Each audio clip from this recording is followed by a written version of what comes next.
información que yo la encontré aprendiendo a pintar, cuando estaba empezando a pintar figuras de 28 milímetros, una 72, una 45.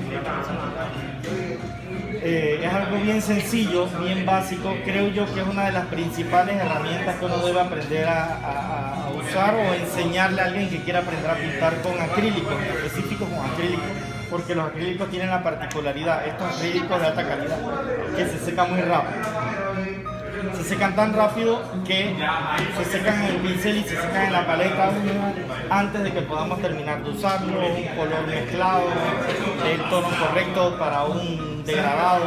Todo eso se pierde cada vez que uno lo seca, que se lo seca. Entonces, cada vez que queremos volver a fabricar, ya no nos queda igual. Es imposible que nos quede igual. Puede quedarnos muy parecido o inclusive puede quedarnos mejor, pero no igual que como ya lo habíamos empezado a pintar. Y eso puede ser desastroso en un modelo, sobre todo en modelos grandes, que tiene que uno pintarlo por varias etapas. Entonces esta paleta húmeda, la función que cumple es justamente evitar que la pintura se seque en la paleta. Entonces todo lo que ella hace, y primero que todo, las partes de la paleta húmeda. Lo primero que necesitan es un envase. Aquí vamos a hacer un platito porque es lo práctico que tenemos. Cuando ustedes vayan a hacer sus paletas húmedas, ustedes se van a buscar un envase que sea reusable, que siempre lo van a usar y que tenga el tamaño y la forma en el que se sienten cómodos utilizándolo como paleta. Yo que recomiendo Tupperware, sobre todo los que son bien llanitos, las tapas de los Tupperware. Los Tupperware tienen la ventaja también de que se pueden tapar de manera sellada mucho, ¿no? Y eso ayuda aún más a que le dure la pintura, sobre todo cuando tienen proyectos que empiezan un sábado y lo quieren terminar un domingo y tienen ya una mezcla de color ahí que les quedó fantástica y no la quieren perder para el día siguiente. Bueno, lo tapan y eso le dura, le amanece al día siguiente usable. Pueden usar todo tipo de bandeja, cualquier tipo de bandeja o hasta un plato desechable, por lo menos si cuando vienen acá, si no tienen su paleta, igual siempre pueden tener su plato desechable. Entonces el papel toalla, puede ser papel toalla, servilleta, papel absorbente, algodón, lo que sea que absorba y retenga agua y que no se deshaga demasiado con el agua. Aunque él no va a estar en contacto ni con la pintura ni con los pinceles y uno no lo va a estar andando, que sea un poquito duradero, papel toalla o papel higiénico o servilleta. Agua, grandes cantidades de agua vamos a necesitar. Ahorita voy a hacer una pausa para ir a buscar. Y este papel, que no es un papel, es como el papel encerado pero sin la cera. Es un papel pergamino que le llaman, o papel de hornear. Papel de hornear es el papel nombre correcto, es el material correcto. Es un papel que tiene varias propiedades interesantes. Una es que no se quema en el horno. No me da de sorprender esa vaina. Ya me probó el pero lo más importante que él tiene acá es que él no se deshace, no importa que tanto uno lo frote cuando está húmedo, él no suelta la fibra. Y él deja pasar la humedad, pero no deja pasar el agua, ni deja escurrir la pintura a través del papel, que la perdemos entonces en el papel absorbente. Esta es la parte más importante, es así una cama de material absorbente. Y yo lo voy a ir construyendo con varias capas, dependiendo de qué usen, van a usar otro método y le echamos agua. ¿Sí? Algo importante es que no deben quedar puntas muy altas, o sea, lo ideal es que quede todo plano. En este tipo de plato que estoy usando, él es cóncavo, así que eso va a ser imposible tener una superficie plana perfecta. Pero cuando ustedes trabajen sus paletas húmedas, busquen un envase mucho más amplio que les permita tener un área plana. ¿Por qué? Porque todos estos puntos altos que van a quedar son lugares por donde se va a ir la humedad y se va a secar más rápido. El agua va a irse hacia el fondo y estos puntos altos no van a estar encharcados y tiene que estar encharcado. Si queda pintura en su paleta húmeda sobre alguno de estos puntos altos, no va a estar absorbiendo la cantidad de de humedad que debería absorber. Así que se les va a empezar a secar. Hay que recordar que la pintura acrílica seca muy rápido. No la mira mucho y ya se secó. Okay, y ahí tenemos suficientes capas. Podría tener más, pero ya con esto es un buen grosor. 2 capas pusiste. 3 dobladas. 3 dobladas, es que aquí necesitan como básicamente 1, 2, 3, 4, 5, 6 capas si pusiéramos de estas sueltas. Sería alrededor de 6. Pero ya es una cuestión que ustedes lo van a hacer como al ojo. En realidad no es una ciencia cierta. Si se pasan, están bien. Esto es lo opuesto a pintar miniaturas, generalmente menos es mejor. Acá si se pasan de grosor, pues no importa.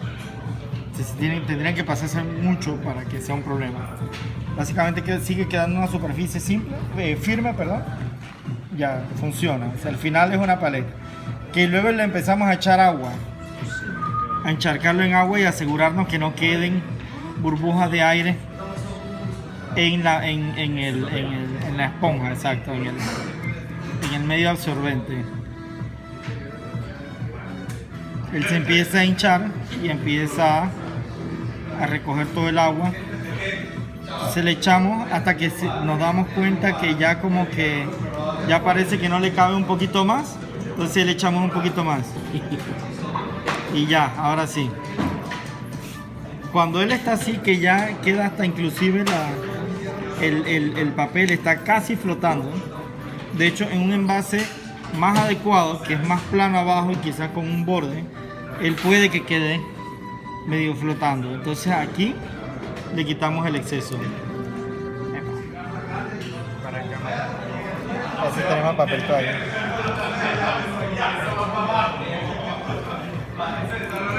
Ahí está, le quitamos el exceso.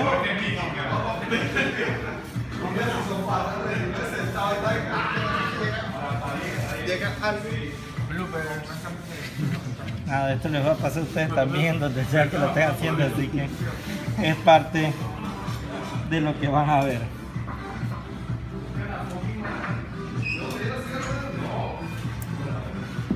Gracias. ¿Y tiene que ser con agua fría? No, ese agua fría para tomar. Entonces aquí lo último es el papel.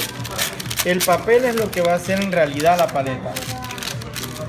El papel, lo ideal es que el papel quede dentro del espacio húmedo. O sea, que él no quede así sobrado, porque por ahí se va a empezar a salir la humedad. Y además, inconscientemente, uno va a poner pintura en cualquier lugar del espacio libre del papel. Si yo agarro y pongo pintura aquí, eso no está haciendo ninguna función. Así que yo, para efectos del ejemplo del día de hoy, voy a recortar un poco el papel para tratar de evitar esa esquina y que el papel quede. Yo siempre tengo la costumbre de poner primero este lado para que el lado final me quede así. Como él se recoge de esta manera, que no me queden las esquinas levantadas. Y ella igual hace lo que le da la gana cuando empieza a mojarse. Lo ponemos de un lado, luego del otro. Eso lo hacemos ¿para qué? Para que al tener humedad de los dos lados no quede un espacio seco, que esas burbujas de aire dentro de la fibra forman un sello de humedad. Eso lo que queremos es que el papel se encharque por ambos lados para que se conecte la humedad y empiece a transmitirlo. Él se evapore por encima de eso, porque así nos llega la pintura. También tiene el efecto secundario positivo, que nos quedan gotas de pintura. Cuando estamos pintando figuras nos ayuda mucho a echar la pintura y usar estas mismas gotas para adelgazar la pintura y nunca usarla completamente pura. Al final ellas se secan igual, pero entonces ya con esto tenemos la paleta húmeda. Aquí nos aseguramos que no queden burbujas. No sé si se llegue a ver. Por ejemplo, burbujas como esta que está aquí. ¿Ves? Ahí. Bueno, esas burbujas tenemos que tratar de sacarlas, porque esas burbujas van a evitar que la humedad pase. Si cae pintura arriba de una burbuja, esa pintura no está recibiendo humedad. Listo, ahora para efectos de prueba vamos a echar un par de gotas de figura uno en 35, uno en 32, casi todo lo que está ahí. Por lo menos la primera mano, por lo menos la primera capa con eso. Y en figuras más chicas, uno en 72 te pintas 3, 4 soldados con eso. O hasta más, o hasta 10.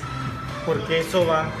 ¿Por qué? Porque cuando uno va ya a pintar, esto es lo que le decía, uno agarra estas gotas de pintura para humedecer. Mucho agua. Y ahí va. Y a pesar de que uno la empieza a adelgazar, este sirve.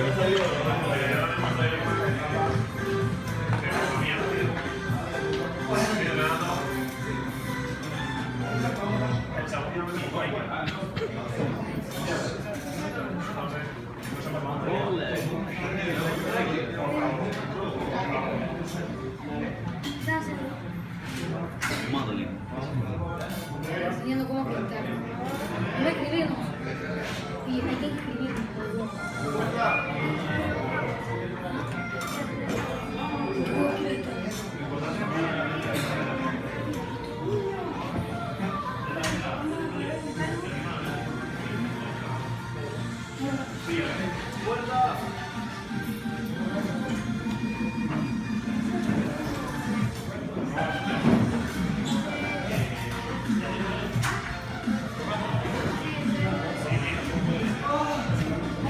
Ahí está, por lo menos la primera capa y no le hemos hecho nada a la gota. Todavía no se le ha hecho nada. Claro, cuando uno no usa paleta húmeda, uno pasa mucho tiempo echando pintura. Si uno lo cronometra, creo yo que uno agarra como un 10% del tiempo de pintar es echar pintura. Y mezclar pintura y estar andando en la pared. Acá no, acá sobre todo, por ejemplo, cuando usa uno Ballero, y vamos a darle la propaganda gratis, que tiene 200 y tantos colores, uno en realidad no quiere que esté mezclado. Por eso la línea es todo el color de ella tiene claro, porque si no quieres un color más claro del verde, usar un color más claro del verde, si no tienes que estar mezclando y arriesgándote a que si vas a pintar 72 soldaditos iguales, que nos pasa mucho a los wargamers. Los primeros 30 tienen un uniforme, los otros 30 tienen el uniforme más gatado, más vestido. O le vino de otra compañía porque tiene otro portavoz mezclado. Ella, cuando uno está trabajando, ella se va a secar, ella va a perder humedad. Ella va a perder humedad y eso es natural, sobre todo cuando uno trabaja en aire acondicionado. Entonces, cuando ya uno siente que se me está secando la paleta húmeda o es la del día anterior, uno viene, ya sea que le tire una esquina donde dejó el material absorbente desnudo, o uno levanta la paleta húmeda y le echa de vuelta agua. Todo el agua que uno quiere echar. Para devolverle entonces la humedad a la capa superior del papel de hornear, como tú habías dicho que una de las previsiones es mojar un lado y el otro. Si en este caso estás retomando al día siguiente humedecerlo, ¿cómo harías? Y precisamente acabas de decir, no le tiren agua arriba porque mezclan todo. Bueno, normalmente ya cuando ella está del día anterior, ella todavía tiene humedad. Lo que pasa es que no está encharcado. Entonces no te va a durar, no te va a aguantar un entorno seco. Entonces se va a empezar a secar todo muy rápido. Pero el mismo papel de hornear sigue estando húmedo. Ya la conexión está hecha, digámoslo así. Lo importante es que ella sigue estando, está pastosa, pero sigue estando usable. Puedes seguir usando. Entonces puedes terminar ese camuflaje o ese degradado o ese añejado en el que estabas trabajando al día anterior y por algún motivo no pudiste terminar. Bueno, eso es todo. Espero que les sea de mucho provecho todo lo que les he enseñado hoy de la paleta húmeda, y ha sido un placer poder transmitirles esta información. Muchas gracias.